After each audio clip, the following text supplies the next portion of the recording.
Hai guys, perkenalkan nama saya Karisma Amanda Putri, NPM 201401010004. Saya dari kelas BK 2A dan saya dari kelompok 2. Hai, perkenalkan nama saya Humaira Firdauslita, NPM 2014 01005 dari kelas BKA. Saya kelompok 2. Perkenalkan nama saya Rosita Budirayu, NPM 20140100008.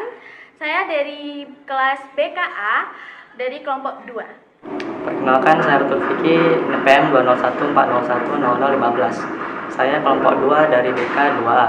Halo, perkenalkan nama saya Evi Amalia Azara, NPM 20140101020 dari kelas BK 2A, kelompok 2.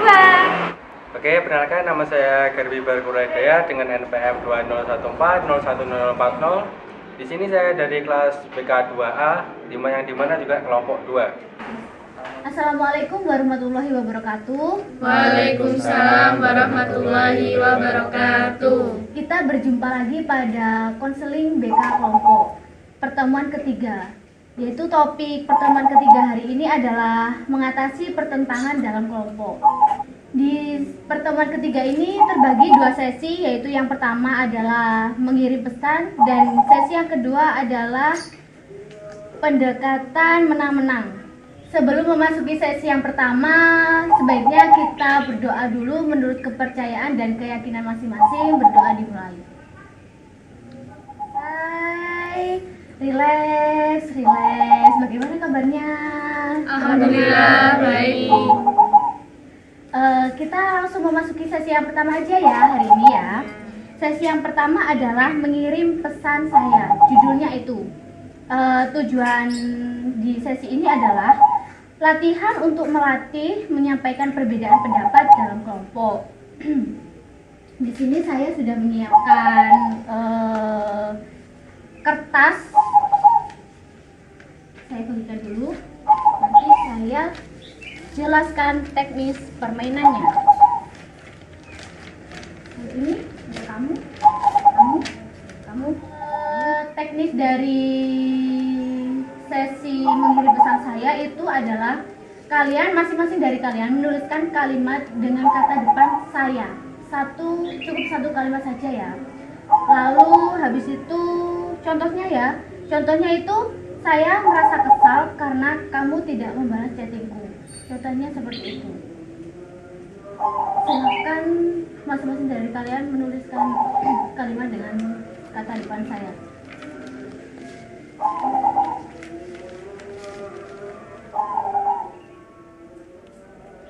Gimana anak-anak, sudah selesai?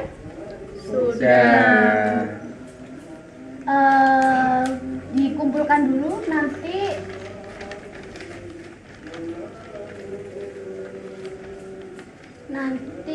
saya acak.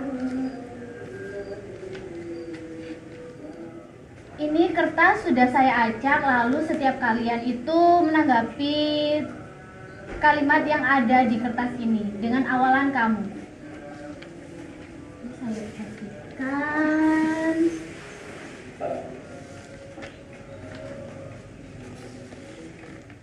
Teknis pengerjaannya adalah setiap kalian menuliskan pendapat dari masing-masing kalian yang masih berkesinambungan dengan kalimat di atasnya. Untuk contohnya itu seperti ini ya. Kamu tidak peka karena tidak membalas chattingku. Seperti itu. Jadi masih berkesinambungan. Ya, silakan dikatakan. Baik, sudah selesai semuanya? Sudah. Jika sudah selesai, masing-masing dari kalian membacakan tanggapan kalian mengenai kalimat saya. Dimulai dari Mbak Karisma. Baik, terima kasih atas kesempatannya. Saya akan menanggapi pernyataan kalimat saya dari Mbak Rosita, yaitu saya tidak suka dikekang karena saya juga punya kehidupan. Lalu tanggapan kamu seperti apa? Tanggapan saya, kamu terlalu memikirkan perintah yang ada. seharusnya cukup dilaksanakan saja, bukan untuk dipikirkan. Oh begitu ya. Mana Mbak Rosita atas tanggapan dari Mbak Karisma? Ya, bisa saya terima. Terima kasih untuk Mbak Karisma. Selanjutnya beralih ke Mbak Epi. Terima kasih. Di sini saya akan menanggapi pernyataan dari Mas Garibi, yaitu saya kurang nyaman ketika kamu mengajakku ke tempat ramai. Menurut tanggapan saya, kamu sepertinya tidak terbiasa di tempat keramaian. Bagaimana tanggapan dari Mas Garibi? Apakah bisa diterima? Bisa saya terima. Selanjutnya Mbak Rosita. Baik, terima kasih. Saya akan menyampaikan pendapat dari Mas Arthur, yaitu saya tidak suka di tempat keramaian. Pendapat saya, kamu tidak menyesuaikan dengan lingkungan sekitar. Bagaimana Mas Arthur? Apakah dapat diterima? Bisa. Selanjutnya Mas Garibi. Terima kasih Bu. Di sini saya akan menanggapi pernyataan dari Mbak Evi, ya, dimana Mbak Evi pernyataannya adalah saya suka main keluar karena di rumah merasa kesepian. Lalu tanggapan saya adalah kamu terlalu sering keluar dan tidak memperhatikan rumah. Seperti itu Bu. Bagaimana Mbak Evi? Bisa saya terima, Bu. Yang terakhir Mas Arthur. Silakan dibacakan. Baik, saya akan menanggapi pernyataan dari Mbak Karisma yang mana dia mengatakan tadi, saya merasa jengkel jika dia susah diajak ketemu. Dan tanggapan saya, kamu mengajak di waktu yang tidak tepat. Bagaimana Mbak Karisma? Bisa saya terima. Oke, kita sudah melakukan sesi yang pertama, lalu sekarang kita melakukan sesi yang kedua, yaitu pendekatan menang-menang. Tujuannya adalah menyampaikan perbedaan pendapat dan mengidentifikasi pendapat. Lalu kita tentukan saja ya topiknya, itu topik sosial, yaitu pengangguran. Di sini saya akan membagi menjadi dua kelompok, pro dan kontra. Yang pro-nya Mbak Karisma sama Mbak Epi, dan yang kontranya Mbak Rosita, Mas Garibi sama Mas Arthur. Oke, sebelum kita memasuki sesi perdebatan ini, saya akan membagikan minum supaya tidak tegang. Oke. Tadi kan saya sudah menyampaikan topiknya ya, pengangguran. Lalu saya akan memulai perdebatan ini ya. Kenapa sih pemuda-pemudi di Indonesia ini banyak yang menganggur? Bagaimana pendapat kalian? Silakan diungkapkan. Saya dari tim pro. Saya merasa kalau mungkin dari pihak orang tua mereka yang belum memperbolehkan mereka untuk terjun ke dunia kerja. Yang lainnya mungkin ada sanggahan atau mungkin ada pembelaan? Saya Bu, Ya. dari kelompok kontra ya Bu ya. Ya.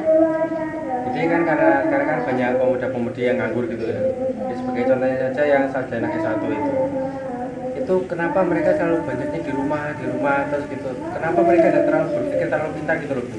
Hanya kenapa mereka dicari, bukannya malah mencari. Oh iya ya, saya paham. Kalau yang saya alami di daerah saya itu seperti itu Bu. Mereka itu tidak berpikir terlalu pintar, tidak bergerak cepat. Jadi mereka itu seakan mereka itu dibutuhkan Bu. Bukan mereka yang membutuhkan. Harusnya kan sebagai nganu kan harus baik ya, tapi sisi saya merasa tidak senang karena kenapa gitu mereka bersikapnya gitu. Jadi saya kurang respect sama pengangguran. Mungkin ada sanggahan atau ada yang mau menambahkan? Saya izin berpendapat dari tim Pro. Oh ya. Menurut saya ya Mas ya, sebenarnya tuh emang ada lowongan di tempat-tempat yang dekat dari rumah ataupun tetap di kota itu. Mungkin dia kenapa tidak ambil karena ada apa ya?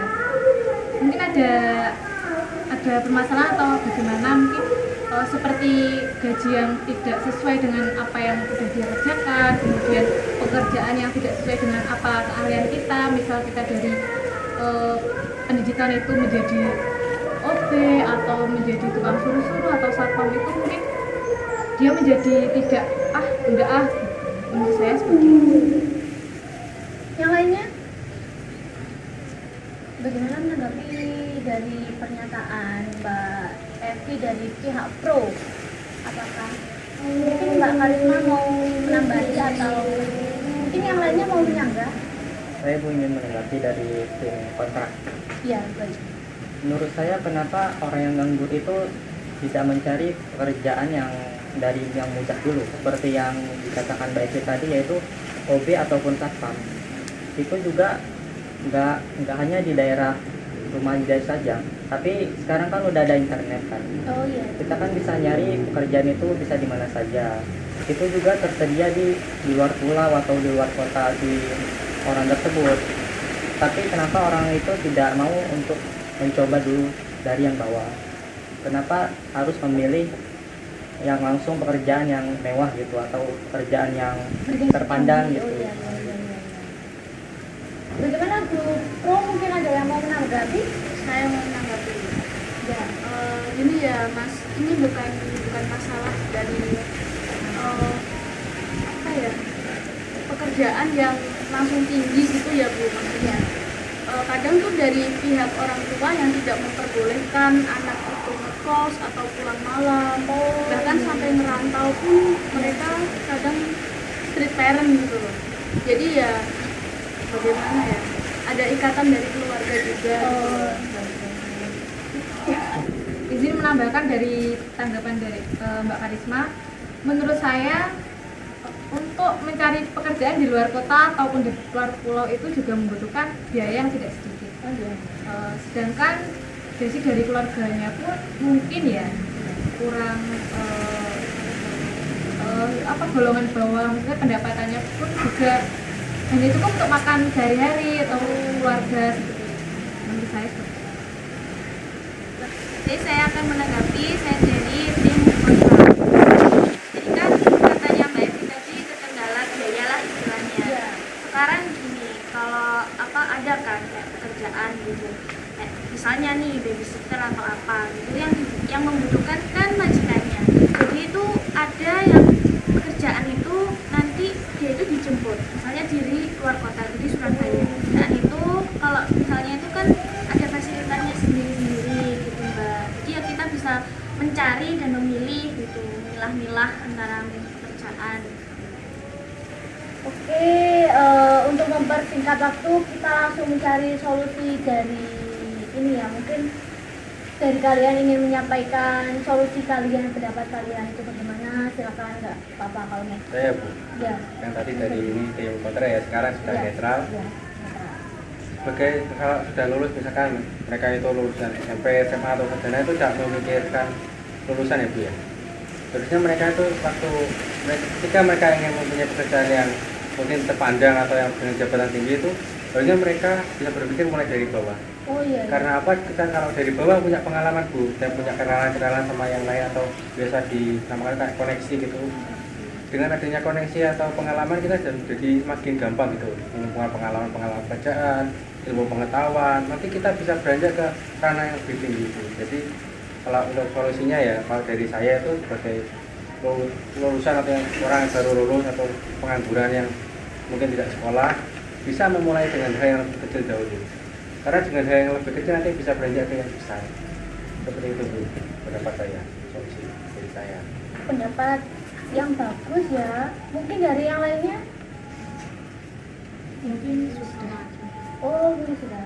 Oke, jadi sesi hari ini adalah mengatasi pertentangan dalam kelompok. Sudah kita selesaikan. Jika ada pertentangan kita selesaikan, kita cari solusinya itu seperti apa. Kita berpendapat, belajar mengenal satu sama lain juga. Makasih atas kehadirannya. Saya tutup. Wassalamualaikum warahmatullahi wabarakatuh. Waalaikumsalam warahmatullahi wabarakatuh.